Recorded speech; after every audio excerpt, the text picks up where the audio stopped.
2010년 1월 1일 새벽, 정동진 해변에서 아내가 사람들 사이로 사라졌다. 해돋이를 보러 온 수만 명의 인파 속에서 그녀는 단 한마디의 비명도 남기지 않았다. 그날 이후 나는 매일 같은 장소를 찾았고 등대 앞에서 10년을 기다렸다. 사람들은 말한다. 가출이었을 거라고. 하지만 아무도 몰랐다. 그날 누군가 아내를 이미 기다리고 있었다는 걸. 오늘도 봉인된 사건 노트의 문을 엽니다. 사건의 기록을 따라가며 가려진 조각들을 연결합니다. 그날 무슨 일이 있었는지, 기록이 말하지 못한 진실을 지금부터 함께 확인하시죠. 구독과 좋아요, 알림 설정은 이 기록을 이어가는 힘이 됩니다. 2009년 12월 29일 화요일 저녁 7시 30분 서울 마포구의 한 22평 아파트 안은 이상하리 많지 조용했다. TV에서는 연말 특집 프로그램이 흘러나왔지만 거실 소파에 앉아있던 남편 박씨 45는 화면을 보고 있지 않았다. 그의 시선은 오롯이 안방 쪽을 향해 있었다. 아내 이씨 42가 20분째 옷장 앞에서 무언가를 뒤지고 있었기 때문이다. 여보, 뭘 그렇게 찾아? 박씨가 조심스럽게 물었다. 대답이 없었다. 옷걸이가 서로 부딪히는 날카로운 소리만 복도를 타고 흘러나왔다. 박씨는 맥주캔을 내려놓고 천천히 안방으로 걸어갔다. 문틈 사이로 보이는 아내의 뒷모습은 평소보다 더 작아 보였다. 어깨가 미세하게 떨리고 있었다. 찾았어. 아내의 목소리가 낮게 울렸다. 그녀의 손에는 짙은 베이지색 코트가 들려 있었다.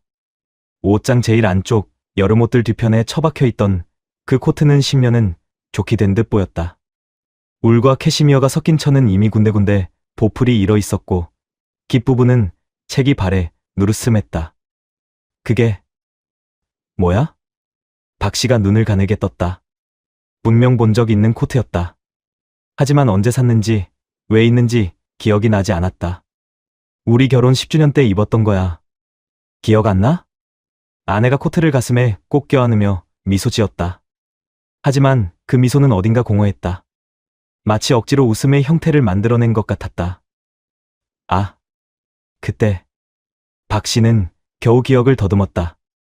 2000년 1월 밀레니엄을 맞이하며 둘이 남산타워에 갔던 날, 아내가 이 코트를 입고 전망대에서 야경을 보며 우리 앞으로 10년은 더 행복하자고 말했던 기억이 어렴풋이 떠올랐다. 하지만 그게 왜 지금 중요한가? 여보, 정동진 가자. 아내가 갑자기 말했다. 코트의 먼지를 털어내며 거울 앞에 섰다. 코트를 걸쳐보는 그녀의 손놀림은 이상할 정도로 조심스러웠다.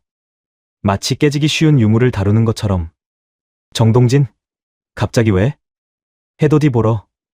2010년 첫날 해 뜨는 거 보고 싶어.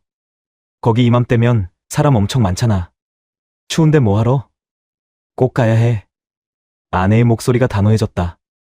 박씨는 처음으로 아내의 눈을 제대로 마주쳤다. 그녀의 눈동자에는 평소 보지 못했던 어떤 절박함이 서려 있었다. 간절함이라기보다는 의무를 다해야 한다는 듯한 결연함. 우리 여행 안 다니잖아. 애들 대학 보내느라 맨날 돈 아껴야 한다고 그랬고. 박씨가 현실적인 반론을 펼쳤다. 사실이었다. 결혼 15년 동안 그들은 가족여행을 손에 꼽을 정도로만 다녀왔다. 쌍둥이 아들의 학원비와 대학 등록금을 위해 아내는 파트타임 일을 병행했고 박씨 역시 주말 특근을 마다하지 않았다. 이번 한 번만. 아내가 코트 깃을 세우며 다시 말했다. 그녀의 손가락이 코트의 단추를 더듬었다. 낡은 플라스틱 단추는 하나가 금이 가 있었다. 그 금간 단추를 만지작거리는 아내의 손끝이 미세하게 떨리고 있었다. 아니, 왜 하필 그 코트를 입으려고 해? 작년에 산 패딩 있잖아. 그게 훨씬 따뜻한데. 박씨의 질문에 아내는 잠시 말을 잃었다. 거울 속 자신의 모습을 바라보던 그녀는 천천히 대답했다. 이게 좋아. 이게 나한테 맞아? 10년 된 코트가? 여보, 요즘 날씨 영하 10도까지 떨어진다고 했어. 그거 입고 가면 얼어 죽어. 난 안 추워. 아내의 대답은 단호했다. 그녀는 코트를 벗어 침대 위에 조심스럽게 펼쳐놓았다. 마치 누군가가 그 위에 누워있는 것처럼. 그리고 옷장에서 10년 전 그 코트와 입었던 회색 울 스카프를 꺼냈다. 나방이 갉아먹은 듯 작은 구멍이 몇 개 나 있었다. 여보. 박 씨가 아내의 어깨를 잡았다. 코트에서 올라오는 묵은 먼지 냄새가 코를 찔렀다. 장목 냄새, 방충제 냄새, 그리고 세월의 냄새. 아내의 어깨는 놀랄 만큼 긴장해 있었다. 굳은 근육이 박 씨의 손바닥에 느껴졌다. 나 피곤해. 먼저 잘게. 아내가 남편의 손을 조용히 떼어냈다. 그리고 욕실로 들어가며 문을 닫았다. 철컥. 잠금 장치가 걸리는 소리가 유난히 크게 들렸다. 박 씨는 침대 위에 펼쳐진 코트를 내려다봤다. 누군가의 흔적. 10년 전의 아내. 아직 웃음이 많았고 미래에 대한 희망이 있었던 그때의 아내. 하지만 지금 그 코트는 껍데기처럼 텅 비어 보였다. 12월 30일 수요일 새벽 4시. 알람도 울리지 않았는데 박 씨는 눈을 떴다. 옆에 누운 아내는 없었다. 거실에서 무언가 움직이는 기척이 들렸다. 박 씨는 슬리퍼를 찾아 신고 거실로 나갔다. 아내는 이미 그 낡은 코트를 입고 있었다. 10년 된 청바지에 10년 된 부츠까지. 마치 2000년 그날로 돌아간 것처럼. 그녀의 머리는 단정하게 묶여 있었고 화장은 하지 않았지만 얼굴에는 묘한 각오가 서려 있었다. 지금 가려고? 응. 일찍 출발해야 자리 잡을 수 있어. 아내의 목소리는 침착했다. 그녀는 이미 김밥과 물을 준비해 놓았고 보온병에는 뜨거운 커피가 담겨 있었다. 평소 같으면 박 씨가 졸라도 여행 준비를 미루던 아내였다. 그런데 지금은 마치 군인처럼 완벽하게 준비되어 있었다. 아직 애들 안 일어났는데. 어제 얘기했어? 친구네 집에 자고 온대. 언제? 여보가 맥주 마시고 잠들었을 때. 박 씨는 할 말을 잃었다. 뭔가 모든 게 아내의 계획대로 흘러가고 있다는 느낌. 마치 자신은 짜여진 각본을 따라가는 배우 같았다. 그럼 가자. 박 씨는 체념한 듯 외투를 걸쳤다. 아내는 이미 현관문을 열고 밖으로 나가고 있었다. 그녀의 뒷모습을 보며 박 씨는 섬뜩한 생각이 들었다. 저 코트를 입은 아내는 내가 아는 아내가 아닌 것 같다고. 승용차가 아파트 지하주차장을 빠져나왔을 때는 새벽 4시 20분이었다. 서울 거리는 텅 비어 있었다. 가끔 택시와 새벽 배송 트럭만이 스쳐 지나갔다. 차 안은 무겁게 가라앉은 침묵으로 가득했다. 여보. 박 씨가 먼저 침묵을 깼다. 왜 정동진이야? 거기가 뭐가 특별한데? 아내는 조수석 창밖을 응시한 채 대답하지 않았다. 그녀의 손은 코트 주머니 안에 들어가 있었고 무언가를 만지작거리고 있었다. 딸그락, 딸그락. 금속성의 작은 소리가 들렸다. 뭐 만지고 있어? 아무것도. 아내의 대답은 너무 빨랐다. 거짓말하는 사람의 전형적인 반응이었다. 박 씨는 더 이상 묻지 않았다. 영동고속도로 진입로가 보이기 시작했다. 하늘은 아직 깊은 먹빛이었고 멀리 동쪽 하늘에만 희미하게 붉은 기운이 번지기 시작했다. 차 안의 히터는 최대로 틀어져 있었지만 아내는 코트의 깃을 더 높이 세웠다. 추운 것일까? 아니면 자신을 숨기고 싶은 것일까? 박 씨는 룸미러로 아내의 얼굴을 힐끗 보았다. 그녀의 눈은 감겨 있었다. 하지만 자고 있는 것 같지 않았다. 눈꺼풀 아래서 안구가 빠르게 움직이고 있었다. 무언가를 떠올리고 있는 것 같았다. 아니, 무언가를 준비하고 있는 것 같았다. 정동진까지는 3시간. 그 긴 시간 동안 두 사람은 단 한마디도 나누지 않았다. 라디오에서는 새해 특집 음악이 흘러나왔지만 차 안의 공기는 점점 더 무거워지고만 있었다. 2010년 1월 1일 금요일 새벽 4시 55분. 정동진 인근 주차장에 차를 세웠을 때 이미 그곳은 인간의 바다였다. 수만 명의 사람들이 해돋이를 보기 위해 모여들었다. 주차장은 물론이고 길가, 갓길, 심지어 논밭까지 차들로 빼곡히 들어차 있었다. 박 씨는 주차장에서 2km 떨어진 마을 입구에 겨우 차를 세울 수 있었다. 여기서 걸어야 할 것 같아. 박 씨가 말했다. 아내 이 씨는 대답 없이 차에서 내렸다. 그녀는 여전히 그 10년 된 코트를 입고 있었다. 새벽 공기는 칼날처럼 날카로웠다. 영하 12도. 입에서 나온 입김이 순식간에 하얀 연기가 되어 흩어졌다. 해변까지는 완만한 내리막길이었지만 사람들이 너무 많아 제대로 걷기조차 힘들었다. 연인들, 가족들, 친구들 모두가 새해 첫날을 기념하기 위해 이곳에 왔다. 웃음소리와 떠드는 소리가 새벽의 정적을 깨뜨렸다. 하지만 이 씨는 웃지 않았다. 그녀는 묵묵히 앞만 보며 걸었다.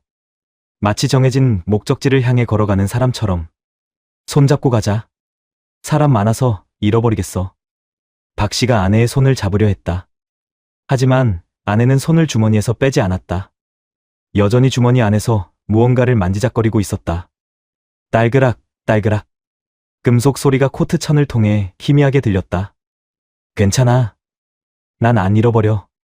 아내의 목소리는 기묘하게 확신에 차 있었다. 박 씨는 불안했지만 더 이상 강요하지 않았다. 대신 아내의 바로 뒤를 따라 걸었다. 아내의 코트가 걸음에 맞춰 흔들렸다. 낡은 천의 주름이 가로등 불빛에 그림자를 만들었다. 새벽 5시 10분. 해변에 도착했을 때 박 씨는 숨이 막힐 것 같았다. 사람들. 끝없는 사람들. 백 사장은 이미 발 디딜 틈이 없었다. 돗자리를 깔고 앉은 사람들, 서서 자리를 지키는 사람들, 아이들을 어깨에 태운 아빠들. 수만 명의 인파가 칠흑 같은 어둠 속에서 거대한 생명체처럼 꿈틀거렸다. 바다는 검었다. 완전한 어둠. 파도 소리만이 규칙적으로 백 사장을 두드렸다. 철썩, 철썩. 차가운 바람이 바다에서 불어왔다. 소금기와 비린내가 섞인 바람은 뼛속까지 파고드는 듯했다. 박 씨는 외투깃을 세웠다. 하지만 아내는 여전히 움직이지 않았다. 그녀는 마치 동상처럼 바다를 응시하고 있었다. 자리 잡자. 여기 서 있으면 얼어 죽겠어. 박 씨가 아내의 팔을 잡았다. 아내의 팔은 놀랄 만큼 뻣뻣했다. 근육이 완전히 긴장해 있었다. 마치 도망칠 준비가 된 사람처럼. 아니, 뛰어들 준비가 된 사람처럼. 저기. 아내가 갑자기 손가락으로 어둠 속 한 지점을 가리켰다. 방파제 쪽이었다. 거대한 콘크리트 구조물 위에도 사람들이 다닥다닥 붙어 서 있었다. 그 너머로 희미하게 보이는 것은 정동진 등대였다. 하얀 원기둥 모양의 등대는 어둠 속에서도 유독 선명하게 보였다. 등대 쪽으로 가고 싶어? 응. 아내의 대답은 짧았다. 하지만 그 한 글자에는 강렬한 무언가가 담겨 있었다. 갈망? 두려움? 박 씨는 정확히 알 수 없었다.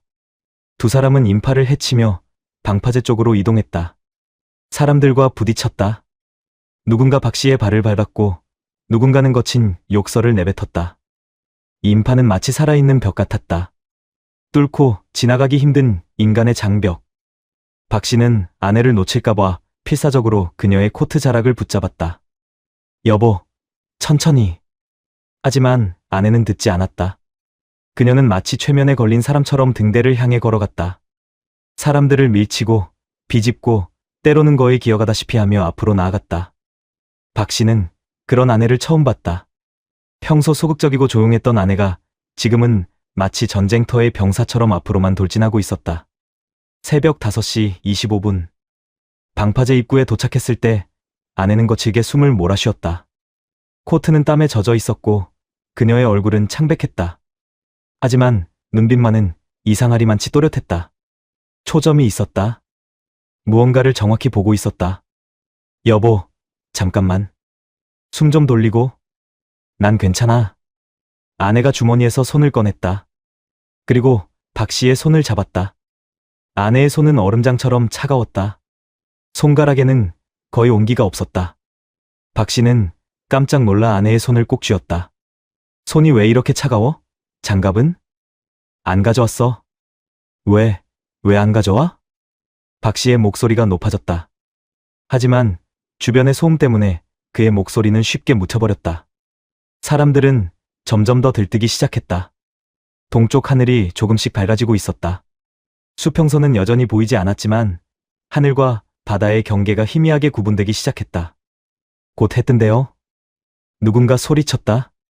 환호성이 터졌다. 사람들이 앞으로 밀려들었다. 박 씨는 아내를 놓치지 않으려고 그녀의 허리를 꽉 껴안았다. 아내의 몸은 떨리고 있었다. 추위 때문인지 긴장 때문인지 알 수 없었다. 여보, 사람 너무 많아. 답답해. 좀 뒤로 빠질까? 박 씨가 아내의 귀에 대고 소리쳤다. 하지만 아내는 고개를 저었다. 그녀는 여전히 등대를 보고 있었다. 등대의 불빛이 규칙적으로 회전하며 어둠을 가르고 있었다. 빙글, 빙글. 그 빛이 아내의 얼굴을 스칠 때마다 그녀의 표정은 묘하게 일그러졌다. 새벽 5시 29분. 잠깐, 화장실 좀 다녀올게. 아내가 갑자기 말했다. 뭐, 지금? 여보, 조금만 참아. 해 뜨고 나서. 안 돼. 지금 가야 해. 아내의 목소리에는 급박함이 묻어났다. 박 씨는 난감했다. 이 인파 속에서 헤어지면 다시 찾기 어려울 것이다. 그럼 내가 같이. 아니야. 나 혼자 갈게. 여보는 여기서 자리 지켜줘. 사람들한테 밀려서 자리 잃어버리면 안 되잖아. 아내가 박 씨의 손을 풀었다. 그 순간 박 씨는 이상한 느낌을 받았다. 아내의 손놀림이 너무 단호했다. 마치 오래전부터 연습해온 동작처럼. 5분 안에 올게. 아내가 인파 속으로 몸을 돌렸다. 박 씨는 아내의 베이지색 코트가 사람들 사이로 사라지는 것을 보았다. 코트의 뒷자락이 파도치듯 흔들렸다. 그리고 어둠 속으로 흡수되었다. 새벽 5시 30분. 박 씨는 시계를 보았다. 5분. 아내가 5분 안에 온다고 했다. 사람들의 웅성거림이 점점 커졌다. 동쪽 하늘이 오렌지빛으로 물들기 시작했다. 구름 사이로 붉은 기운이 번지고 있었다. 박 씨는 고개를 돌려 화장실 방향을 바라봤다. 하지만 사람들 때문에 아무것도 보이지 않았다. 머리들, 어깨들, 외투들. 인간의 장벽. 5시 32분. 아직 아내가 보이지 않았다. 박 씨는 발끝으로 서서 주변을 둘러봤다. 베이지색 코트. 10년 된 낡은 코트. 하지만 어둠 속에서 그 코트를 구별해내기란 불가능했다. 수만 명의 사람들이 저마다 다른 색의 옷을 입고 움직이고 있었다. 5시 35분. 박 씨의 심장이 빨라지기 시작했다. 뭔가 잘못되었다. 직감이었다. 화장실이 그렇게 멀지 않다. 5분이면 충분한 시간이다. 하지만 아내는 오지 않았다. 나온다. 누군가 소리쳤다. 사람들이 일제히 동쪽을 향해 몸을 돌렸다. 수평선 너머로 태양의 가장자리가 모습을 드러내기 시작했다. 붉은색, 주황색, 노란색이 뒤섞인 빛. 사람들은 환호했다. 박수를 쳤다. 스마트폰을 들어 사진을 찍었다. 하지만 박 씨는 그 광경을 보지 못했다. 그는 반대 방향으로 몸을 돌려 미친 듯이 주변을 살폈다. 아내가 어디 있지? 5시 37분. 태양이 완전히 떠올랐다. 환호성이 하늘을 찢었다. 수만 명의 사람들이 동시에 우아를 외쳤다. 새해의 시작. 희망의 시작. 모두가 웃고 있었다. 박 씨는 울고 있었다. 여보, 여보. 그는 소리쳤다. 하지만 그의 목소리는 환호성에 묻혀 사라졌다. 그는 사람들을 밀치며 화장실 쪽으로 달려갔다. 넘어지고 부딪히고 욕을 먹었다. 하지만 상관없었다. 아내를 찾아야 했다. 화장실 앞은 긴 줄이 서 있었다. 박 씨는 줄을 무시하고 여자 화장실 문을 두드렸다. 제 아내 안에 있습니까? 베이지색 코트 입은 여자요. 안에서 나온 여자들은 고개를 저었다. 본 적 없다고 했다. 박 씨는 미쳐 돌아가는 것 같았다. 다시 해변으로 달려갔다. 사람들 사이를 헤집으며 아내를 찾았다. 코트. 베이지색 코트. 하지만 이제 해가 떠서 주변이 밝아졌고 그렇기에 오히려 더 많은 사람들의 얼굴이 보였다. 하지만 그 수많은 얼굴 중에 아내는 없었다. 박 씨는 멈췄다. 그리고 그 자리에서 무릎을 꿇었다. 차가운 백사장. 축축한 모래. 수만 명의 사람들이 축제처럼 웃고 떠들고 있었다. 하지만 박 씨에게는 그 모든 소리가 지옥의 비명처럼 들렸다. 아내는 사라졌다. 공기 중으로 증발해버렸다. 단 한마디의 비명도 없이. 2010년 1월 1일 금요일 오전 7시 40분. 박 씨는 정동진 파출소 안에 앉아 있었다. 손은 떨리고 있었고 입술은 바짝 말라 있었다. 그는 지난 2시간 동안 해변을 샅샅이 뒤졌다.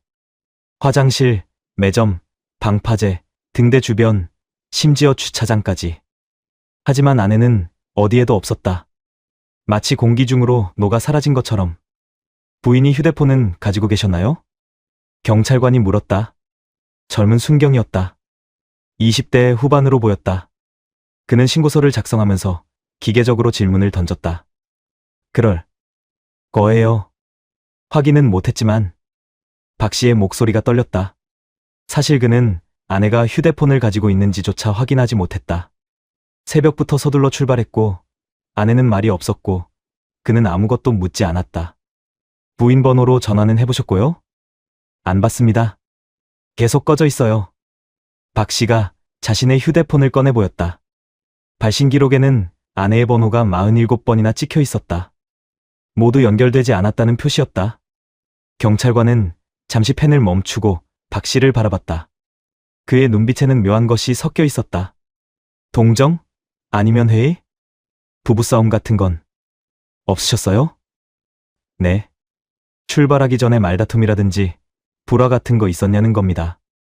박 씨는 입을 다물었다. 싸움은 없었다. 하지만 뭔가 이상했던 건 사실이었다. 아내의 집착, 낡은 코트, 주머니 속에 무언가. 하지만 그걸 어떻게 설명해야 할까? 그 자신도 무엇이 이상했는지 정확히 말로 표현할 수 없었다. 없었습니다. 박 씨가 짧게 대답했다. 실례지만 부인께서 최근에 우울증이라든지 정신적으로 힘들어하신 적은?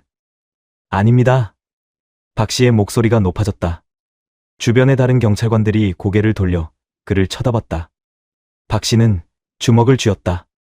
손톱이 손바닥을 파고들었다. 제 아내는 멀쩡합니다. 가출할 사람이 아니에요. 뭔가 일이 생긴 겁니다. 경찰관은 한숨을 쉬었다. 그리고 신고서에 뭔가를 적었다. 박 씨는 그가 가출 추정이라고 쓰는 것을 봤다. 일단 신고는 접수하겠습니다. 그런데 말이죠. 이런 경우는 대부분 24시간 안에 돌아오십니다. 집안 일이나 여러 가지 이유로 좀 혼자 있고 싶어서 그러는 경우가 많거든요. 제 아내는 그런 사람이 아닙니다. 박 씨가 다시 말했다. 하지만 그의 목소리에는 더 이상 힘이 없었다. 경찰관은 신고서를 철판에 끼우고 일어섰다. 차량 번호하고 부인, 인적사항 적어두시고요. CCTV 확인해 보겠습니다. 연락처 남겨주시면 뭔가 확인되는 대로 전화드릴게요. 오전 8시 50분. 박 씨는 파출소를 나왔다. 햇빛이 눈부셨다. 정동진 해변은 이미 평화로웠다. 사람들은 대부분 떠났고 남은 사람들은 근처 식당에서 아침을 먹고 있었다. 아이들이 백사장에서 뛰어놀았다. 연인들이 손을 잡고 산책했다. 모든 것이 평범했다. 하지만 박 씨에게는 모든 것이 비현실적으로 느껴졌다. 아내가 사라졌다. 2시간 전까지 바로 옆에 있던 사람이 증발했다. 그리고 아무도 그것을 이상하게 여기지 않았다. 박 씨는 주차장을 향해 걸었다. 다리가 무거웠다. 마치 다리에 납덩이를 매단 것 같았다. 머릿속은 혼란스러웠다. 집으로 돌아가야 하나? 여기 남아서 더 찾아야 하나? 쌍둥이 아들들에게 뭐라고 말해야 하나? 엄마가 해돋이 보다가 사라졌다고? 주차장에 도착했을 때는 오전 9시 10분이었다. 차는 그대로 있었다. 회색 소나타. 번호판에는 아침 이슬이 맺혀 있었다. 박 씨는 차 문을 열었다. 운전석에 앉았다. 그리고 핸들에 이마를 기댔다. 제발.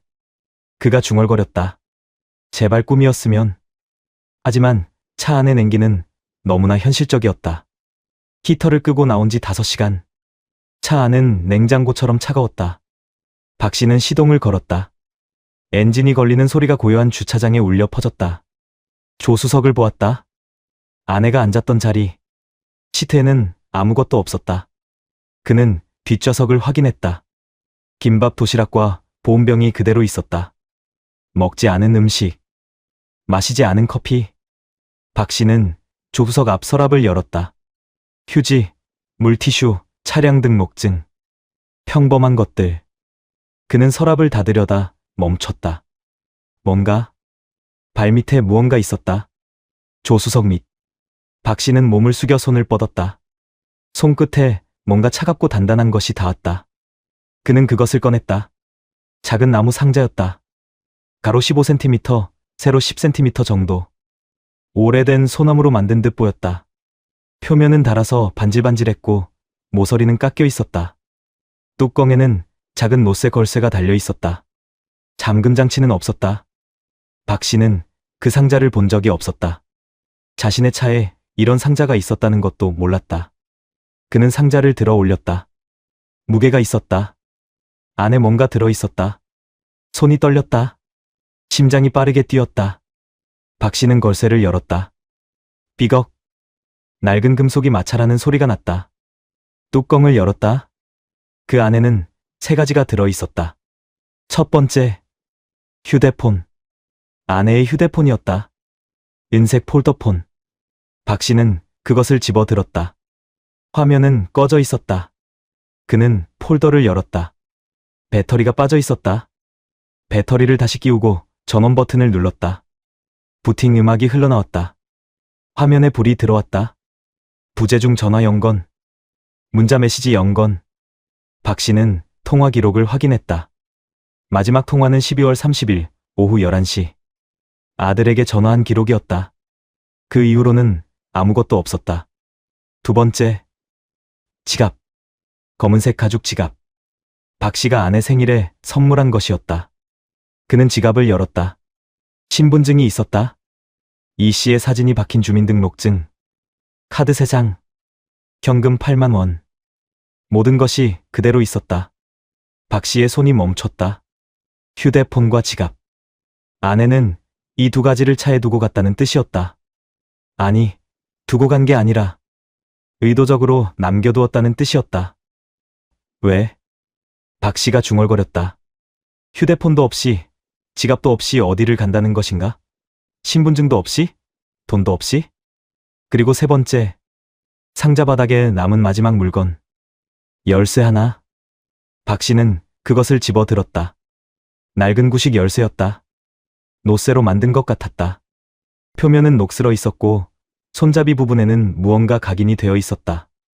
하지만 오래되어서 알아볼 수 없었다. 키의 날은 복잡한 홈이 파여 있었다. 요즘 나오는 평범한 열쇠가 아니었다. 적어도 30년, 아니 그 이상 된 것처럼 보였다. 박 씨는 열쇠를 손바닥 위에 올려놓았다. 차갑고 묵직했다. 이 열쇠는 무엇을 여는 것일까? 집, 사무실, 창고? 아니면 다른 무엇? 박 씨는 열쇠를 빛에 비춰보았다. 손잡이 부분의 각인을 자세히 들여다봤다. 흐릿하게 보이는 것은 숫자 같았다. 1과 9가 보였다. 그리고 그 뒤에 알 수 없는 글자가 더 있었지만 너무 달아서 읽을 수 없었다. 박 씨는 다시 휴대폰을 들었다. 아내의 연락처를 확인했다. 친구들, 친척들, 직장 동료들 모두에게 전화를 걸어야 했다. 아내를 본 사람이 있는지 확인해야 했다. 하지만 그 전에 박 씨는 열쇠를 다시 상자에 넣었다. 그리고 상자를 조수석에 올려놓았다. 이것을 경찰에게 가져가야 했다. 이게 뭔가 단서가 될 수도 있었다. 차 안에는 침묵만이 가득했다. 히터에서 따뜻한 바람이 나왔지만 박 씨는 여전히 춥게 느껴졌다. 뼛속까지 파고드는 추위. 아내가 사라졌다는 현실의 추위. 그는 핸들을 꽉 쥐었다. 그리고 중얼거렸다. 도대체 무슨 일이 벌어진 거야? 하늘에서 대답은 없었다. 정동진의 겨울 하늘은 맑고 푸르렀다. 아무 일도 없었다는 듯이. 2010년 1월 5일 화요일 오후 2시 20분. 실종 신고 후 나흘이 지났다. 박 씨는 정동진과 서울을 오가며 미친 듯이 아내를 찾아 헤맸다. CCTV 영상을 확인했지만 새벽의 어둠과 수만 명의 인파 속에서 아내의 모습을 특정하기란 불가능했다. 베이지색 코트를 입은 여성만 해도 수십 명이 화면에 잡혔다.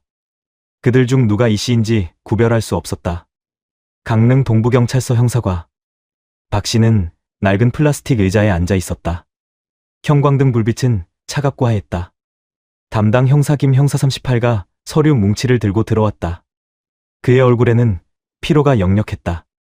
명절 연휴 직후라 실종 신고가 몰려들었고 대부분은 가출이거나 부부 갈등으로 판명되었다. 하지만 이 씨의 케이스는 뭔가 달랐다. 박 씨. 김 형사가 앉으며 말했다. 부인 친정 주소가 어디라고 하셨죠? 대전입니다. 대전 서구 둔산동인데. 왜요? 한번 가봐야 할 것 같습니다. 부인 방이나 짐 같은 거 좀 살펴봐야겠어요. 박 씨는 고개를 끄덕였다. 이미 각오했던 일이었다. 경찰은 실종자의 과거를 파헤친다. 가족, 친구, 직장, 학교. 모든 흔적을 추적한다. 그것이 실종자를 찾는 유일한 방법이었다. 장인어른 댁에 연락은 해놨습니다. 오늘 오후에 가면 될 것 같아요. 김 형사가 차키를 집어들었다. 오후 4시 40분. 대전 둔산동의 한 단독주택. 이 씨의 친정집이었다. 2층짜리 낡은 집으로 1980년대에 지어진 것처럼 보였다. 대문은 녹슬어 있었고 마당에는 낙엽이 쌓여 있었다. 아내의 아버지 이모 68씨가 현관에서 그들을 맞았다. 허리가 굽은 노인이었다. 얼굴은 핏기가 없었고 눈은 충혈되어 있었다. 딸이 실종되었다는 소식을 듣고 나흘 동안 잠을 제대로 못 잤을 것이다. 어서 들어오게. 노인의 목소리는 떨렸다. 박 씨와 김 형사는 집 안으로 들어갔다. 집 안은 어두웠다. 커튼이 쳐져 있어서 햇빛이 거의 들어오지 않았다. 먼지 냄새와 오래된 집 특유의 곰팡이 냄새가 코를 찔렀다. 딸 방은 2층입니다. 결혼하고 나서는 거의 안 들어갔는데. 노인이 계단을 천천히 올라갔다. 나무 계단이 삐걱거렸다. 박 씨는 장인의 뒤를 따라 올라갔다. 2층 복도는 더 어두웠다. 창문이 하나밖에 없었고 그마저도 먼지로 뿌옇게 흐려져 있었다. 여기입니다. 노인이 문을 열었다. 작은 방이었다. 6평 남지. 창문 하나, 낡은 옷장 하나, 책상 하나. 벽에는 이 씨가 고등학생 때 붙여놓은 듯한 포스터가 그대로 걸려 있었다. 색이 바래서 무슨 가수인지 알아볼 수 없었다. 김 형사는 비닐장갑을 끼고 방 안을 살피기 시작했다. 옷장을 열었다. 낡은 옷들이 몇 벌 걸려 있었다. 20년은 된 듯한 교복, 청바지, 스웨터. 모두 오래된 것들이었다. 이 씨가 마지막으로 이 방에 온 게 언제죠? 김 형사가 물었다.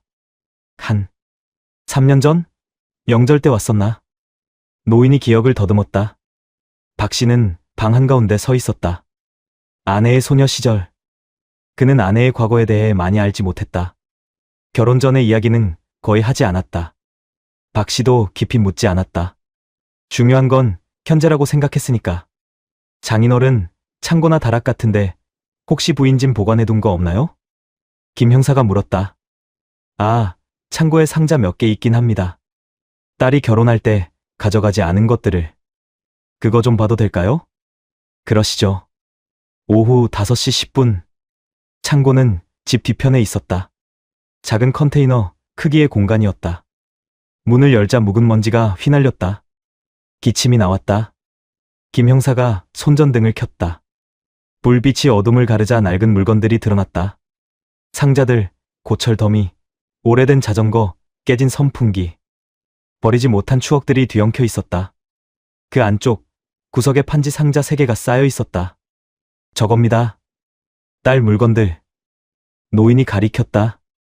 김 형사는 상자를 하나씩 끌어냈다. 첫 번째 상자에는 오래된 교과서와 노트가 들어 있었다. 두 번째 상자에는 앨범과 일기장이 있었다. 세 번째 상자는 김 형사가 뚜껑을 열었다. 그리고 멈췄다. 이게 상자 안에는 편지 뭉치가 들어 있었다. 수십 통의 편지. 모두 같은 필체로 쓰여 있었다. 봉투는 누렇게 변색되어 있었고 우표는 1999년과 2000년 것이었다. 김 형사는 편지 한 통을 조심스럽게 꺼냈다. 봉투에는 이 씨의 이름이 적혀 있었다. 하지만 발신인 이름은 없었다. 그는 편지를 꺼내 펼쳤다. 편지지는 하얀색이었다. 잉크는 검정색. 필체는 단정했지만 뭔가 불안정했다. 글자의 크기가 일정하지 않았고 몇몇 글자는 힘이 너무 들어가 종이가 찢어질 듯했다. 김 형사가 편지를 읽기 시작했다. 그의 얼굴이 점점 굳어졌다. 박 씨, 이거. 김 형사가 박 씨에게 편지를 건넸다. 박 씨는 떨리는 손으로 편지를 받았다. 그리고 읽기 시작했다. 사랑하는 당신에게. 오늘도 당신을 봤습니다. 학교 앞 버스 정류장에서. 당신은 파란색 스웨터를 입고 있었죠. 그 색이 당신에게 너무 잘 어울렸어요. 나는 당신 뒤에서 같은 버스를 탔습니다. 당신 바로 뒷자리에 앉았어요. 당신의 머리카락에서 샴푸 냄새가 났습니다. 복숭아 향이었죠. 나는 그 냄새를 깊이 들이마셨습니다. 당신은 나를 모르지만 나는 당신의 모든 것을 알아요.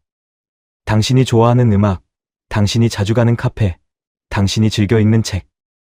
우리는 이미 운명으로 연결되어 있어요. 당신이 아직 깨닫지 못했을 뿐, 곧 당신도 알게 될 거예요. 우리가 함께해야 한다는 것을. 박 씨의 손이 떨렸다. 편지가 바닥에 떨어졌다. 김 형사는 다른 편지들을 뒤지기 시작했다. 날짜 순으로 정리했다. 1999년 3월부터 2000년 1월까지. 거의 1년 동안 쓰인 편지들이었다. 이거 스토킹 아닙니까? 김 형사가 중얼거렸다. 장인어른, 이 편지들 아셨어요? 노인의 얼굴이 창백해졌다. 그는 천천히 고개를 끄덕였다. 알았죠. 그때 그놈 때문에 딸이 고생을. 자세히 말씀해 주십시오. 노인은 한숨을 깊게 쉬었다. 그리고 입을 열었다. 1999년이었습니다. 딸이 대학교 4학년 때 갑자기 이상한 편지들이 오기 시작했어요. 처음에는 팬레터인 줄 알았죠. 딸이 대학교에서 연극 동아리 활동을 했거든요. 공연 보고 좋아하는 사람이 보내는 건가 싶었는데 노인의 목소리가 떨렸다. 나중에는 집 앞까지 따라왔어요. 그 놈이 딸을 미행했죠. 딸이 겁에 질려서 경찰에 신고했지만 그때는 스토킹 처벌법이 없었어요. 경고만 주고 끝이었죠. 그래서요? 2000년 1월에 갑자기 그 놈이 사라졌습니다. 편지도 안 오고 미행도 안 하고. 딸은 안심했죠. 그해 박 씨를 만났고 노인이 박 씨를 바라봤다. 그리고 결혼했습니다. 나는 딸한테 그 일을 잊으라고 했어요. 과거는 과거니까 새 출발을 하라고. 김 형사는 편지 뭉치 맨 아래를 뒤졌다. 마지막 편지. 봉투에 소이는 2000년 1월 3일. 그는 그 편지를 꺼냈다. 편지지는 다른 것들과 달랐다. 붉은색이었다. 마치 피처럼. 김 형사는 편지를 펼쳤다. 그리고 얼굴이 굳었다. 이거. 박 씨가 편지를 빼앗듯 가져갔다. 그리고 읽었다. 나의 유일한 당신에게. 당신이 다른 남자와 결혼한다는 소식을 들었습니다. 나는 절망했어요. 하지만 곧 깨달았죠. 이것은 시험이라는 것을. 우리 사랑의 시험. 나는 기다리겠습니다. 10년. 정확히 10년 뒤 우리가 처음 만난 그 등대에서 다시 시작합시다. 2010년 1월 1일. 새해 첫날. 당신이 온다면 나는 알 거예요. 당신도 나를 사랑한다는 것을. 10년은 길지 않아요. 나는 기다릴 수 있어요. 당신을 위해서라면. 등대에서 기다리겠습니다. 반드시 오세요. 영원히 당신의 것. 이름 없는 그림자로부터 박 씨의 시야가 흐려졌다. 편지가 손에서 미끄러져 떨어졌다. 2010년 1월 1일. 정동진. 등대. 모든 것이 맞아떨어졌다. 아내의 집착. 낡은 코트. 그날, 그 장소, 그 시간. 안 돼. 박 씨가 중얼거렸다. 안 돼. 설마. 김 형사는 편지를 증거 봉투에 넣었다. 그의 얼굴은 심각했다. 사건의 성격이 완전히 바뀌었다. 단순 실종이 아니었다. 계획된 무언가였다. 박 씨, 부인이 혹시 그 등대를 언급한 적 있습니까? 박 씨는 기억을 더듬었다. 그리고 소름이 돋았다. 등대. 아내가 반드시 그 등대에 가야 한다고 했습니다. 출발하기 전날 밤에 창고 안은 침묵에 잠겼다. 먼지만이 손전등 불빛 속에서 천천히 떠다녔다. 그리고 그 침묵 속에서 박 씨는 깨달았다. 아내는 스스로 그곳에 간 것이다. 10년을 기다린 누군가를 만나기 위해. 2020년 11월 17일 화요일 새벽 5시 40분. 정동진 해변 끝자락. 바람은 차갑고 거칠었다. 파도가 방파제를 때릴 때마다 흰 물보라가 허공으로 치솟았다. 겨울바다 특유의 살벌한 공기가 뼛속까지 파고들었다. 노후 등대 철거 작업팀이 현장에 도착했다. 30년 넘게 정동진을 지켜온 낡은 등대. 더 이상 사용되지 않는 이 구조물은 안전상의 이유로 철거가 결정되었다. 팀장 정 C52는 헬멧을 쓰고 등대 주변을 둘러봤다. 하얀 원기둥 형태의 등대는 세월에 깎여 페인트가 벗겨지고 녹이 슬어 있었다. 자, 시작하자. 정 씨의 신호와 함께 굴착기가 움직이기 시작했다. 엔진 소리가 새벽의 정적을 깼다. 철거는 하단부터 시작되었다. 등대 기초 부분의 콘크리트를 먼저 제거해야 했다. 굴착기의 철제팔이 콘크리트를 파고들었다. 쿵, 쿵. 둔탁한 소리가 울려 퍼졌다. 작업자들은 익숙한 동작으로 잔해를 치웠다. 먼지가 피어올랐다. 시멘트 가루가 아침 안개와 뒤섞였다. 새벽 6시 20분. 굴착기가 등대 하단 동쪽 면을 뜯어낼 때였다. 갑자기 이상한 소리가 들렸다. 콰르르릉. 무너지는 소리. 하지만 콘크리트가 부서지는 소리가 아니었다. 뭔가 안쪽에서 무너지는 소리였다. 잠깐. 정 씨가 소리쳤다. 굴착기가 멈췄다. 엔진 소리가 잦아들자 더 선명하게 들렸다. 우르릉. 땅속에서 무언가 무너지는 소리. 그리고 텅 빈 공간의 메아리. 뭐야 저거? 젊은 작업자 김씨 식구가 손전등을 비췄다. 굴착기가 뜯어낸 콘크리트 아래 시커먼 구멍이 드러나 있었다. 사람 하나가 겨우 들어갈 만한 크기. 구멍에서는 차가운 공기가 흘러나왔다. 바다 냄새가 아니었다. 뭔가 썩은 냄새. 오래 갇혀있던 공기의 냄새. 도면에 이런 거 있었나? 정 씨가 도면을 펼쳤다. 하지만 거기엔 지하 공간에 대한 표시가 전혀 없었다. 등대는 단순한 원기둥 구조로만 그려져 있었다. 이상한데? 내려가 봐야겠어. 정 씨는 안전 로프를 챙겼다. 김 씨와 다른 작업자 이씨 45가 함께 준비했다. 세 사람은 헬멧 랜턴을 켜고 조심스럽게 구멍에 다가갔다. 손전등 불빛이 구멍 안을 비췄다. 아래로 계단이 보였다. 좁고 가파른 철제 계단. 녹슬어서 붉은 녹물이 흘러내린 흔적이 역력했다. 계단은 어둠 속으로 끝없이 이어져 있었다. 얼마나 깊은 거야? 김 씨가 중얼거렸다. 그는 돌멩이 하나를 집어 구멍 안으로 떨어뜨렸다. 1초, 2초, 3초. 콩. 작은 소리가 들렸다. 최소 10m는 되는 깊이였다. 조심해서 내려가자. 정 씨가 먼저 계단에 발을 디뎠다. 철제 계단이 삐걱거렸다. 30년 이상 된 구조물. 언제 무너질지 알 수 없었다. 하지만 그는 천천히 내려갔다. 한 발 한 발. 헬멧 랜턴의 불빛이 좁은 통로를 비췄다. 냄새가 점점 강해졌다. 썩은 냄새. 곰팡이 냄새.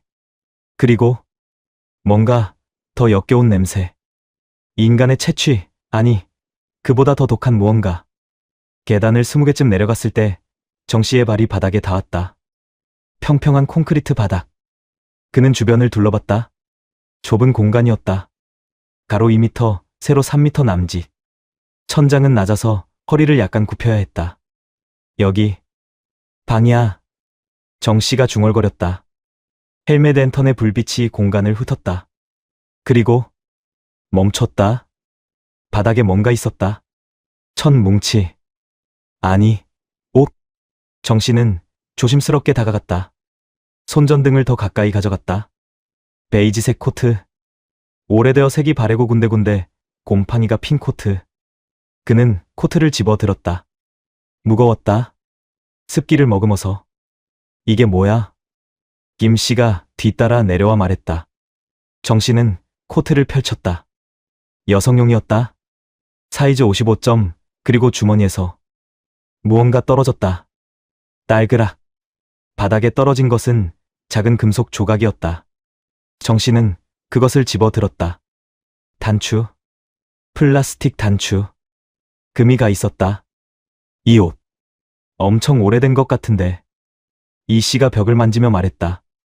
그의 손끝이 뭔가 거친 것을 느꼈다. 그는 손전등을 벽에 가까이 댔다. 그리고 얼굴이 굳었다. 이거. 벽면 전체에 선이 그어져 있었다. 수천 개의 가느다란 선. 규칙적으로, 하지만 절박하게 그어진 선들. 누군가 손톱이나 날카로운 것으로 벽을 긁어 만든 흔적이었다. 정 씨가 가까이 다가가 살펴봤다. 선들은 그룹으로 나뉘어 있었다. 5개씩 묶인 선들. 그리고 그 옆에 희미하게 적힌 글씨들. 2010년 1월. 정 씨가 읽었다. 목소리가 떨렸다. 2010년 2월. 3월. 이게 날짜였다. 누군가 여기서 날짜를 세고 있었던 것이다. 정 씨는 벽을 따라 손전등을 움직였다. 선들이 끝없이 이어졌다. 2010년, 2011년, 2012년, 2020년, 2020년 11월 15일. 마지막 날짜였다. 이틀 전이었다. 세상에. 김 씨가 뒤로 물러났다. 그의 얼굴은 창백했다. 누가 여기에 10년 동안. 바로 그때였다. 방구석에서 소리가 들렸다. 아주 작은 소리. 숨소리? 아니, 신음소리. 세 사람이 동시에 그쪽을 향해 손전등을 비췄다. 불빛이 어둠을 가르자. 거기 누군가 있었다. 구석에 웅크린 사람. 여자. 머리카락은 길고 헝클어져 있었고 옷은 누더기처럼 찢어져 있었다.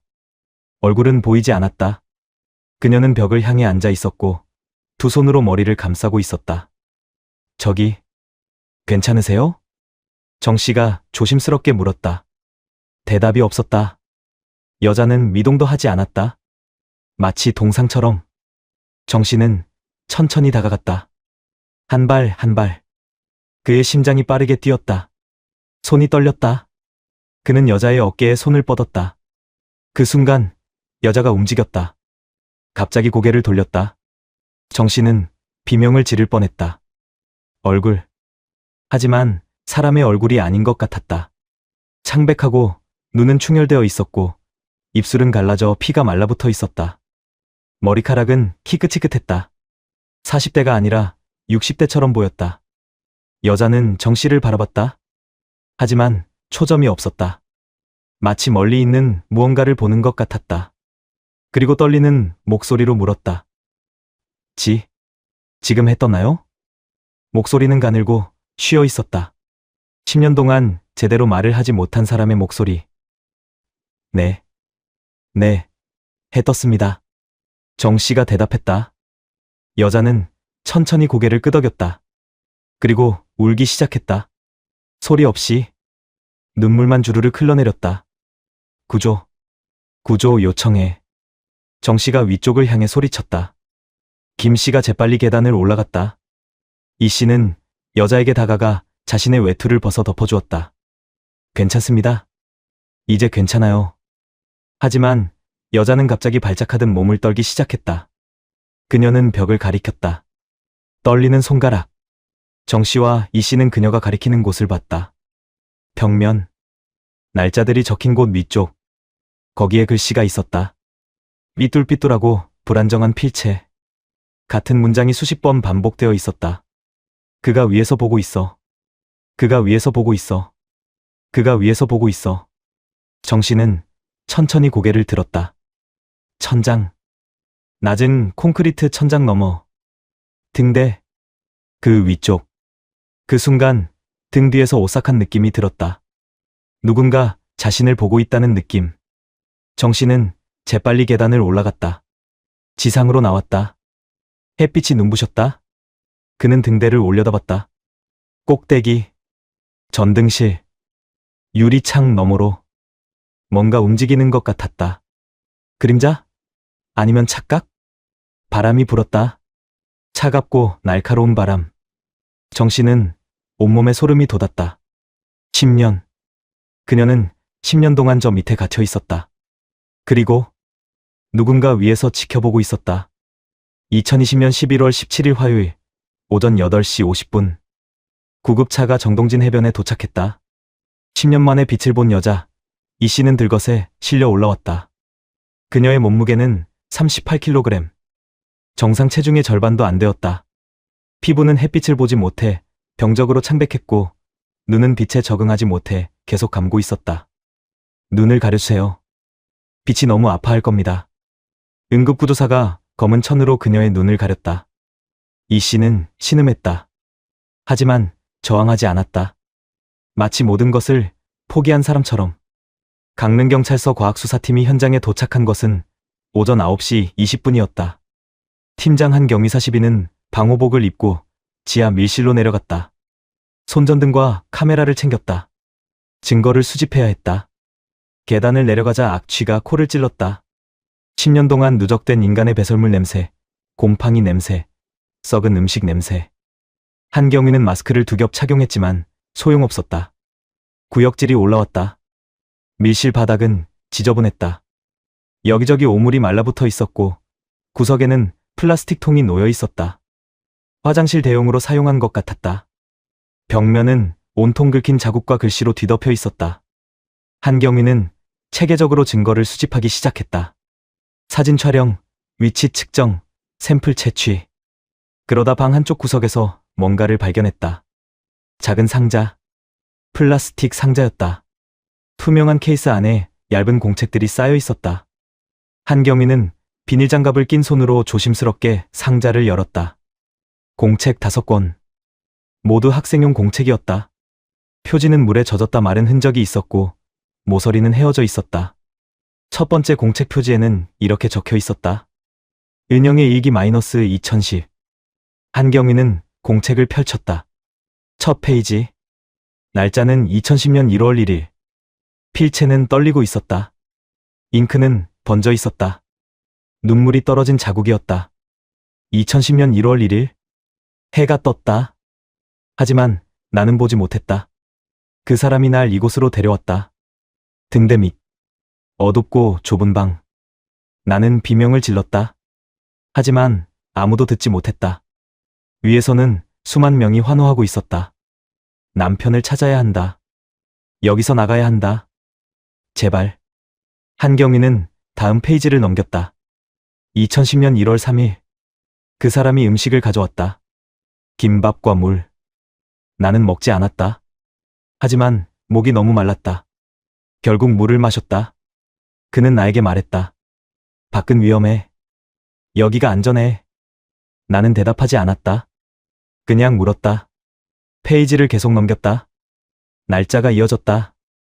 1월 5일, 1월 7일, 1월 10일. 글씨는 점점 더 약해지고 있었다. 힘이 빠져가는 게 느껴졌다. 2010년 1월 15일.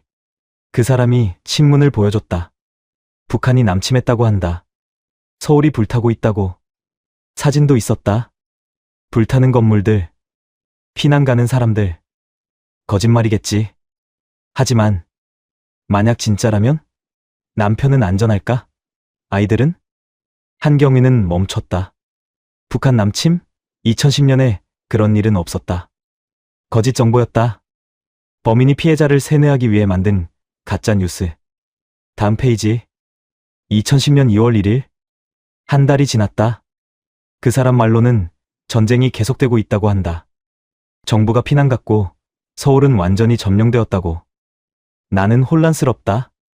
밖에서 들리는 소리는 없다. 폭발음도, 총소리도. 하지만 여기는 등대 밑이니까. 들리지 않을 수도 있다. 그 사람이 말했다. 은영 씨만 안전해. 내가 지킬게. 나는 조금 안심이 되었다. 아니, 안심이 되면 안 되는데. 한경위의 손이 떨렸다. 이게 가스라이팅의 시작이었다. 피해자의 현실, 인식을 조금씩 무너뜨리는 과정. 두 번째, 공책으로 넘어갔다. 표지에는 2011이라고 적혀 있었다. 2011년 6월 3일. 오늘 그 사람이 사진을 보여줬다. 남편이 다른 여자와 함께 있는 사진이었다. 손을 잡고 웃고 있었다. 나는 물었다. 그 사람이 말했다. 세상은 변했어요. 당신 남편도 당신을 잊었어요. 하지만 난 절대 잊지 않을 거예요. 나는 뭐라고 대답해야 할지 몰랐다. 한경위는 이를 악물었다. 조작된 사진. 합성사진이거나 다른 사람의 사진일 것이다. 하지만 10년 동안 어둠 속에 갇힌 사람에게는 진실처럼 보였을 것이다. 페이지가 계속 이어졌다. 2012년, 2013년, 2014년. 글씨는 점점 더 변해갔다. 초반의 절박함이 사라지고 대신 체념이 배어들었다. 2013년 11월 20일. 그 사람 말이 맞는 것 같다. 밖은 위험하다. 전쟁이 끝나지 않았다. 방사능이 퍼졌다고 한다. 여기가 안전하다. 그 사람이 날 지켜준다. 음식도 가져다 주고 물도 가져다 준다. 나는 감사해야 하는 걸까? 한경위는 공책을 내려놓았다. 숨을 깊게 들이마셨다. 가슴이 답답했다. 이게 인간이 인간에게 할 수 있는 일인가? 세 번째 공책. 2015년부터 2017년까지. 2016년 4월 10일. 오늘 그 사람이 물었다. 행복해요? 나는 대답하지 못했다. 행복, 여기서? 이 좁고 어두운 곳에서. 하지만 밖보다는 안전하다. 그 사람이 그렇게 말했다. 밖은 지옥이고 여기는 천국이라고. 나는 그 말을 믿기 시작했다. 아니, 믿고 싶다. 그게 더 편하니까. 네 번째 공책. 2018년부터 2019년. 2018년 9월 5일. 그가 나를 지켜주고 있다. 세상 밖은 위험하다. 전쟁, 방사능, 질병. 여기만이 안전하다. 나는 그를 믿는다. 그만이 나를 버리지 않았다. 남편은 날 잊었고 아이들도 날 잊었을 것이다. 하지만 그는 매일 온다. 음식을 가져오고 이야기를 해준다. 나는 외롭지 않다. 한경위는 고개를 저었다. 완전히 세뇌되었다. 스톡홀름 증후군을 넘어선 무언가였다. 범인은 피해자의 정신을 완전히 파괴했다. 마지막 공책. 2020년 10월 31일. 10년이 지났다. 나는 여기서 10년을 살았다. 그는 나에게 물었다. 나가고 싶어요? 나는 대답하지 못했다. 밖이 무섭다. 햇빛이 무섭다. 사람들이 무섭다. 여기가 익숙하다. 어둠이 편하다. 나는 나가지 않았다. 스스로. 마지막 문장. 한경위는 그 문장을 다시 읽었다. 나는 나가지 않았다. 스스로. 자발적 감금. 피해자가 스스로 나가지 않기로 선택한 것처럼 만들어버린 것이다. 이것이 가스라이팅의 최종 단계였다. 한경위는 공책을 덮었다. 손이 떨렸다. 20년 경력의 베테랑 형사였지만 이런 케이스는 처음이었다. 물리적 폭력이 아니었다. 심리적 살인이었다. 그는 무전기를 집어들었다. 증거물 확보했습니다. 피해자 일기 5권. 내용은 한경위는 말을 잇지 못했다. 목이 메었다. 최악입니다. 지상에서 대답이 들려왔다. 범인 추적 시작합니다. 10년 동안 이 여자에게 접근할 수 있었던 사람. 정동진 인근 거주자 중심으로 수사 들어갑니다. 한경위는 다시 일기장을 내려다봤다. 마지막 페이지. 거기에 작은 글씨로 적힌 문장이 하나 더 있었다. P.S. 그가 위에서 항상 보고 있다. 나는 안전하다. 나는 행복하다. 그 문장 옆에는 작은 그림이 그려져 있었다. 웃는 얼굴. 하지만 눈물이 그려져 있었다. 웃으면서 우는 얼굴. 한경위는 공책을 증거 봉투에 넣었다. 그리고 밀실을 마지막으로 둘러봤다. 10년. 한 인간이 10년 동안 이 지옥에서 살았다. 아니, 생존했다. 그는 계단을 올라 지상으로 나왔다. 햇빛이 눈부셨다. 하지만 그 빛조차 더럽게 느껴졌다. 이 아름다운 정동진 해변 밑에서 이런 끔찍한 일이 벌어지고 있었다는 사실이 믿기지 않았다. 범인을 찾아야 했다. 10년 동안 한 여자를 생매장하고 그녀의 정신을 파괴한 괴물을 반드시 찾아내야 했다. 2020년 11월 17일 화요일 오후 1시 40분. 강릉경찰서 과학수사팀은 등대 꼭대기로 올라갔다. 나선형 철제 계단이 좁고 가팔랐다. 한경위가 앞장섰고 3명의 감식반원이 뒤를 따랐다. 계단을 오를수록 바람 소리가 거세졌다. 삐걱, 삐걱. 녹슨 계단이 불안하게 울렸다. 꼭대기. 전등실. 문은 잠겨있지 않았다. 한경위가 문을 밀어 열었다. 삐걱. 낡은 경첩이 비명을 질렀다. 문 안쪽은 어두웠다. 창문이 있었지만 먼지로 뿌옇게 흐려져 있어서 빛이 거의 들어오지 않았다. 불 켜. 감식반원이 작업등을 켰다. 환한 불빛이 공간을 채웠다. 그리고 모두가 숨을 멈췄다. 방 한가운데 삼박대가 놓여 있었다. 그 위에 망원경. 하지만 일반 망원경이 아니었다. 고성능 관측용 망원경이었다. 렌즈는 정동진 해변을 정확히 향하고 있었다. 한경위는 망원경을 들여다봤다. 배율을 확인했다. 100배. 이 정도면 해변에 있는 사람의 얼굴까지 선명하게 볼 수 있었다. 이런 미친. 한경위가 중얼거렸다. 범인은 여기서 10년 동안 해변을 관찰했던 것이다. 매일 밤낮으로 벽면을 보았다. 온통 종이로 뒤덮여 있었다. 한경위가 가까이 다가가 살펴봤다. 전단지였다. 실종자 찾습니다. 이 씨의 얼굴이 인쇄된 전단지. 수천 장이 벽에 빼곡하게 붙어 있었다. 이거 남편이 돌린 전단지 아닌가? 감식반원 중 한 명이 말했다. 맞았다.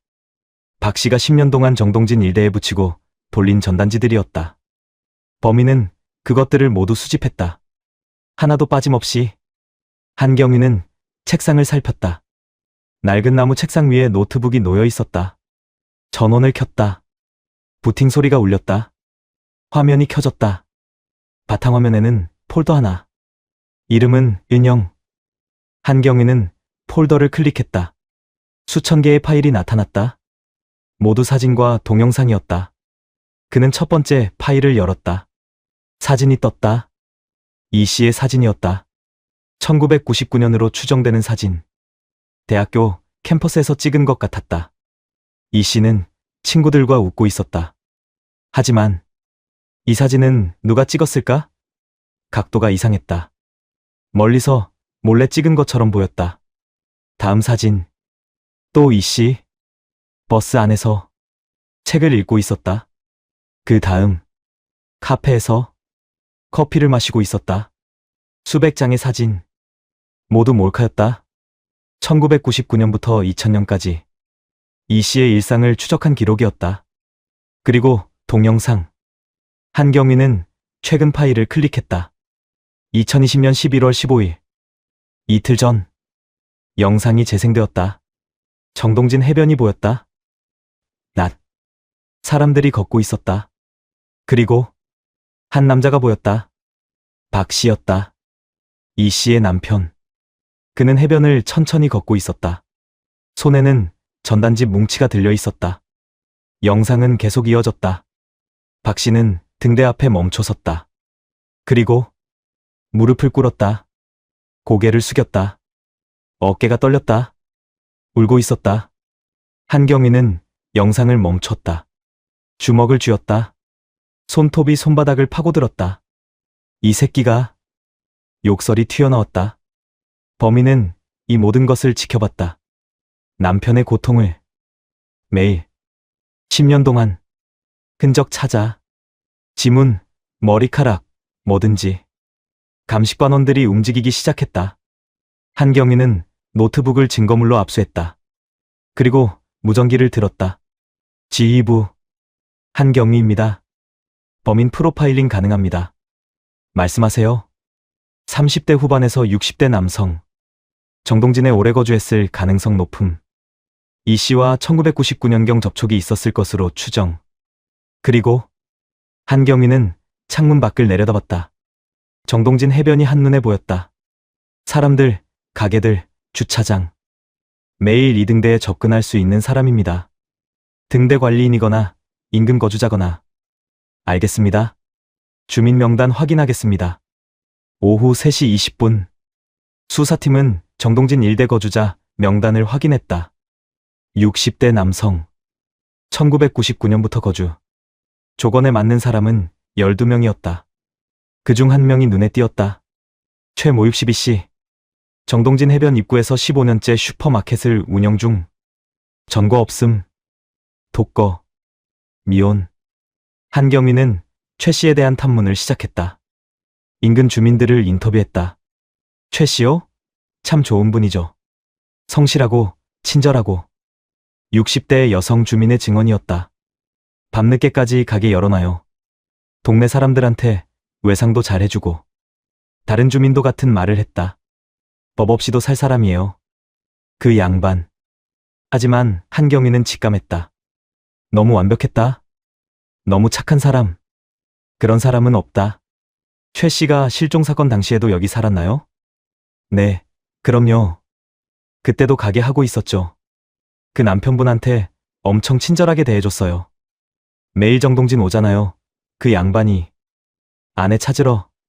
최 씨가 자기 평상에 눕혀서 쉬게 해주고 바카스도 주고 그랬어요. 한경위의 눈빛이 변했다. 지금 최 씨 어디 있어요? 가게에 있을 거요? 맨날 거기 있어요. 오후 4시 10분. 한경위와 형사 3명이 최 씨의 슈퍼로 향했다. 해변 입구, 주차장 옆. 낡은 컨테이너를 개조한 작은 가게였다. 간판에는 정동진 슈퍼라고 적혀 있었다. 문을 밀고 들어갔다. 딸랑. 종소리가 울렸다. 가게 안은 좁았다. 과자, 음료수, 라면이 선반에 빼곡했다. 카운터 뒤에 한 남자가 앉아 있었다. 60대 초반으로 보이는 남자. 회색 머리, 안경, 낡은 체크 셔츠. 평범한 동네 슈퍼 주인의 모습이었다. 어서 오세요. 최 씨가 웃으며 말했다. 따뜻한 미소. 주름진 얼굴. 선량해 보이는 눈빛. 한경위는 경찰 배지를 보였다. 최모 씨 맞으십니까? 최 씨의 미소가 굳었다. 눈빛이 미세하게 흔들렸다. 하지만 곧 다시 미소를 지었다. 네, 맞는데요. 무슨 일이세요? 동행 수사 요청합니다. 2010년 이씨 실종 사건 관련입니다. 최 씨는 잠시 침묵했다. 그리고 천천히 고개를 끄덕였다. 아, 그 사건. 드디어 찾으셨나 보네요. 네. 은영 씨요. 찾으셨죠? 한경위의 등에 소름이 돋았다. 아직 신원을 공개하지 않았다. 어떻게 알았을까? 어떻게 하셨죠? 최 씨는 웃었다. 하지만 이번에는 다른 웃음이었다. 차갑고 공허한 웃음. 제가 그렇게 멍청해 보입니까? 등대 철거한다고 했잖아요. 언젠가는 들킬 줄 알았죠. 최 씨는 카운터에서 일어났다. 손을 들었다. 저항하지 않겠다는 의미였다. 수갑 채우세요. 갈게요. 오후 6시 30분. 강릉경찰서 취조실. 최 씨는 의자에 앉아 있었다. 수갑이 채워져 있었다. 하지만 그의 표정은 여유로웠다. 마치 이 모든 것을 즐기는 것처럼. 한경위가 책상을 쳤다. 왜 그랬어? 최 씨는 천천히 고개를 들었다. 왜요? 사랑했으니까요. 사랑? 그게 사랑이야? 10년 동안 가둬놓는 게? 전 그녀를 지켰어요. 세상으로부터. 남편으로부터. 남편이 매일 등대 앞에서 울었잖아. 그거 알았지? 최 씨가 웃었다. 소름 끼치는 웃음이었다. 알았죠. 당연히. 제가 보여줬거든요. 은영 씨한테. 뭐. 등대 밑 밀실이요. 벽에 작은 구멍이 있어요. 거기로 위를 볼 수 있죠. 전 매일 그 친구를 그 앞으로 유도했어요. 여기서 기도하면 아내가 돌아온대요라고 말하면서요. 한경위의 주먹이 떨렸다. 그리고 은영 씨한테 말했죠. 저 사람은 당신을 진짜 사랑하지 않아요. 저렇게 울다가 집에 가면 다른 여자 만나요라고. 제가 합성 사진도 보여줬거든요. 이 미친 새끼가.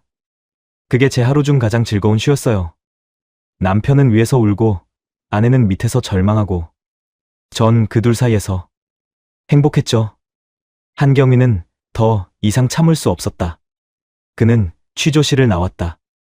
복도에서 벽을 쳤다. 주먹이 아팠다. 하지만 마음이 더 아팠다. 취조실 안에서 최 씨의 웃음소리가 들렸다. 그녀는 행복했어요. 마지막엔 저만 바라봤으니까. 제가 이겼어요. 복도의 형사들은 모두 고개를 숙였다. 20년, 30년 경력의 베테랑들이었지만 이런 악마는 처음 봤다. 인간의 탈을 쓴 괴물. 선량한 이웃의 가면을 쓴 사탄. 그것이 최 씨의 정체였다. 2020년 11월 18일 수요일 오전 10시 20분.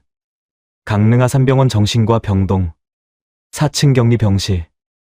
이 씨는 하얀 침대에 누워 있었다. 창문은 커튼으로 완전히 가려져 있었다. 빛이 들어오지 않았다. 그녀의 요청이었다. 빛이 무섭다고 했다. 10년 동안 어둠 속에 살았던 사람에게 햇빛은 고문이었다. 병실 문이 천천히 열렸다. 박 씨가 들어왔다. 그는 며칠 동안 잠을 자지 못한 듯 보였다. 눈은 충혈되어 있었고 턱에는 수염이 덥수룩했다. 손에는 장미 꽃다발을 들고 있었다. 아내가 좋아하던 빨간 장미. 여보. 박 씨의 목소리가 떨렸다. 10년 만에 부르는 이름. 10년 만에 보는 얼굴. 침대에 누운 이 씨는 움직이지 않았다. 그녀는 천장을 바라보고 있었다. 눈은 떠져 있었지만 초점이 없었다. 마치 영혼이 빠져나간 사람처럼. 박 씨는 침대 옆 의자에 앉았다. 조심스럽게 아내의 손을 잡으려 했다. 하지만 손이 닿기도 전에 이 씨가 움찔했다. 몸을 움츠렸다. 반사적인 공포 반응이었다. 아, 미안해. 박 씨는 손을 거두었다. 그는 장미를 침대의 옆 테이블에 놓았다. 빨간 꽃이 피 형광등 불빛에 반짝였다. 나야. 박철수. 당신 남편. 박 씨가 다시 말했다. 하지만 이 씨는 대답하지 않았다. 그녀의 눈은 여전히 천장을 향해 있었다. 입술은 바짝 말라갈라져 있었고 얼굴은 해골처럼 앙상했다. 은영아. 박 씨는 울음을 참으려 했다. 하지만 소용없었다. 눈물이 흘러내렸다. 뺨을 타고 턱을 타고 셔츠 깃에 떨어졌다. 미안해. 내가 못 찾아서 미안해. 10년 동안 바로 그 밑에 있었는데. 그의 목소리는 점점 작아졌다. 자책감이 그를 짓눌렀다. 10년. 그는 매일 등대 앞에서 기도했다. 아내가 돌아오기를. 하지만 아내는 바로 그 발밑 지하 밀실에서 썩어가고 있었다. 그가 울던 바로 그 위에서 침묵이 흘렀다. 시계 초침 소리만 째깍째깍 울렸다. 박 씨는 아내를 바라봤다. 그녀의 얼굴. 10년 전과는 너무 달랐다. 주름이 깊게 패였고 머리카락은 반쯤 희끗했다. 42세가 아니라 62세처럼 보였다. 애들이 보고 싶어해.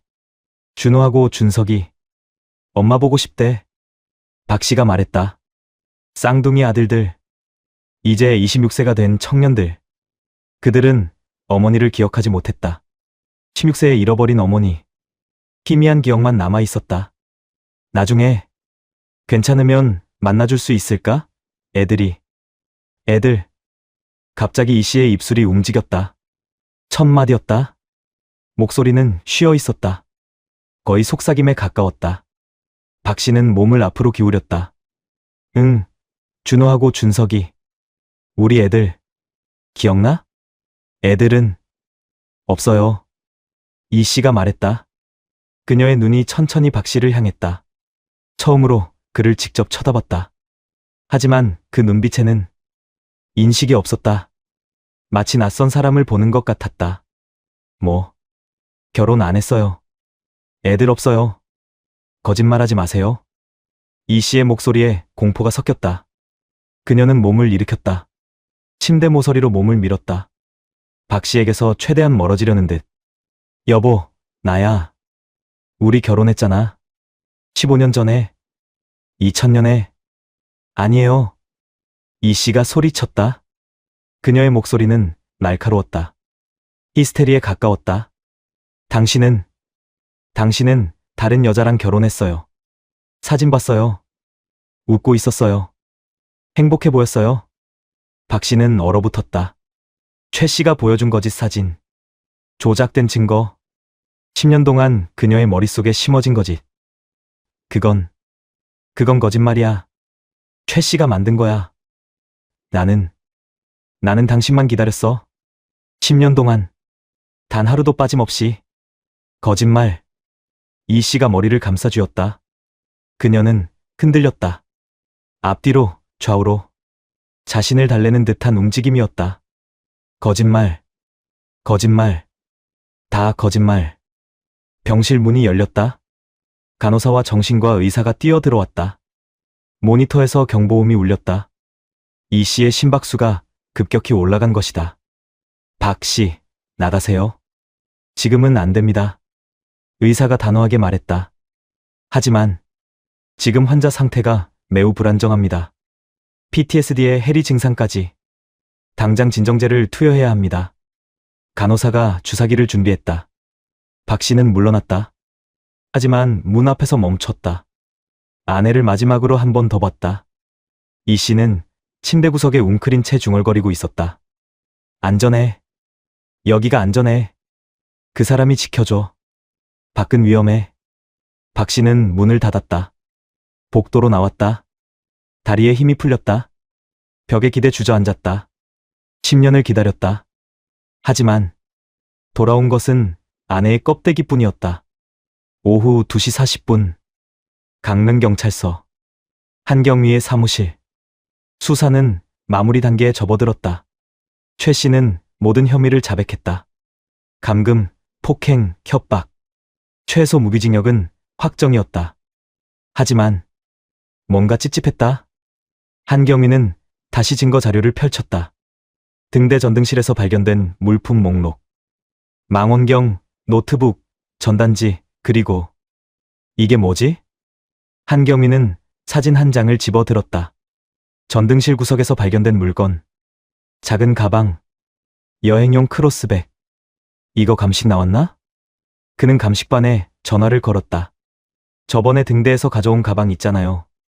그거 내용물 확인됐어요? 아, 그거요? 잠깐만요. 서류 넘기는 소리가 들렸다.